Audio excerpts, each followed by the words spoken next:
কথাটা একটা ডাক্তার জিজ্ঞেস করবে কখনো আমি ভাবতে পারি না। একটা ডাক্তার না, দুটো দুটো ডাক্তার এই কথাটাই জিজ্ঞেস করেছে। সত্যি এই কথাটা শুনতে খারাপ লাগলো, এটাই বাস্তব। তো চলো কোন কথাটা নিয়ে বলছি পুরো ভিডিওটা দেখতে থাকো। ভিডিওর লাস্টে আমি এই কথাটা পুরো বলবো, তো পুরো ভিডিওটা দেখতে থাকো। সো হ্যালো এভরিওয়ান, আমি রূপা চলে এসেছি আজকে একটা নতুন ব্লগ ভিডিও নিয়ে। আজ এক সপ্তাহ হয়ে গেল আমার ছেলে এখনো সুস্থ হয়নি গো, অনেক ওর জ্বর।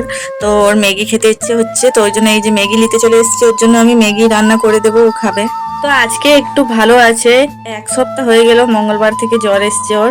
তো ওকে জিজ্ঞেস করলাম কি আজকে কি খাবে বাবু ভাতের সঙ্গে।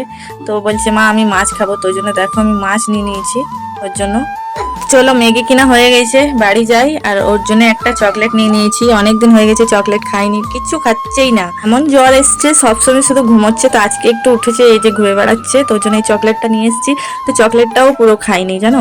তো ওই যে দেখো মাছওয়ালা দাঁড়িয়ে আছে ওখানে, তো আমি দাঁড়িয়ে আছি এখানে মাছ নেওয়ার জন্য। কখন থেকে ডাক দিচ্ছি, আর ও আমার সঙ্গে সঙ্গে দাঁড়িয়ে আছে, বলছে মা মাছ নেবো, আমিও যাবো। তো চলো, ওর বাবা এক্ষুনি কাজে গেল, তো আমরা সবাই মিলে দাঁড়িয়ে আছি।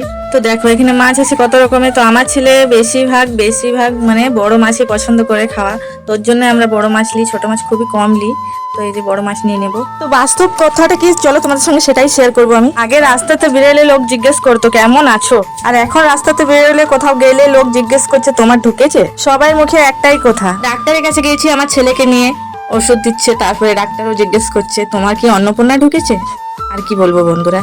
তারপরে কিছুদিন পর আরেকটা ডাক্তার কাছে গিয়েছি, ওখানেও সে একই ব্যাপার, ওষুধ দিচ্ছে, তারপরে জিজ্ঞেস করছে তোমাদের কি অন্নপূর্ণা ঢুকেছে। আমি হ্যাঁ ঢুকেছে আমাদের। তো বলছে আমাদের এখনো ঢুকেনি গো আমার বইয়ের, এরকম। এখন প্রত্যেকটা মুখে মুখে এই কথাটাই, যেখানে যাচ্ছে সেখানে একটাই কথা, তোমার ঢুকেছে। ও বলছে তোমার ঢুকেছে। সত্যি এটা বাস্তব কথা কি না বলো তোমরা। চলো আমিও জিজ্ঞেস করছি, কি গো দিদি ভাইরা তোমাদের অন্নপূর্ণা টাকা ঢুকেছে, কমেন্টে অবশ্যই বলবে। চলো সব কাজ করে এই যে ম্যাগি বানিয়ে ঠান্ডা হতে দিলাম, ঠান্ডা হবে তারপরে আমার ছেলেকে দেবো, খাবে। আর এই যে দেখো এখানে মাছ ধুচ্ছি আমি, আর একদিকে গ্রিন টি ঠান্ডা হতে দিয়েছি, একটু ঠান্ডা হয়ে গেলে খাবো। আজকে বাড়িতে কেউ নেই, আমাকে সব একা কাজ সামলে নিতে হবে। তো ওই জন্য বেশি কাজ তোমাদের সঙ্গে আজকে শেয়ার করতে পারলাম না। তো এই যে মাছ ধুয়ে নেবো আর মাছ রান্না করবো। আমার ভিডিওটা যদি ভালো লাগে তো একটা লাইক কমেন্ট শেয়ার করতে ভুলবে না। আর এই যে 3 মিনিটের ভিডিও দিতে প্রচুর কষ্ট হয় বন্ধুরা। তো যে দেখছো তোমরা প্লিজ একটা লাইক করে দেবে, আমার কষ্টের ফল একটু দেবে তোমরা, লাইক একটা, বাস আর কিছু খুঁজবো না তোমাদের কাছে। মানে সব থেকে বেশি কষ্ট হয় এই যে ভয়েস দিতে, ভয়েসটা প্রচুর কষ্ট হয় বন্ধুরা।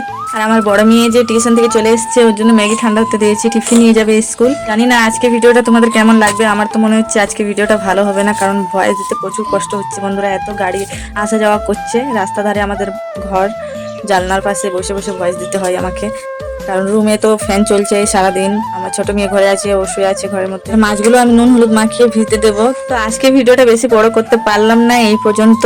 আর যারা যারা দেখছো প্লিজ বলছি একটা লাইক করে দেবে, অনেক কষ্ট করে ভিডিওগুলো বানাচ্ছি আমি। যাদের আমার ভিডিও দেখতে ভালো লাগছে অসংখ্য ধন্যবাদ।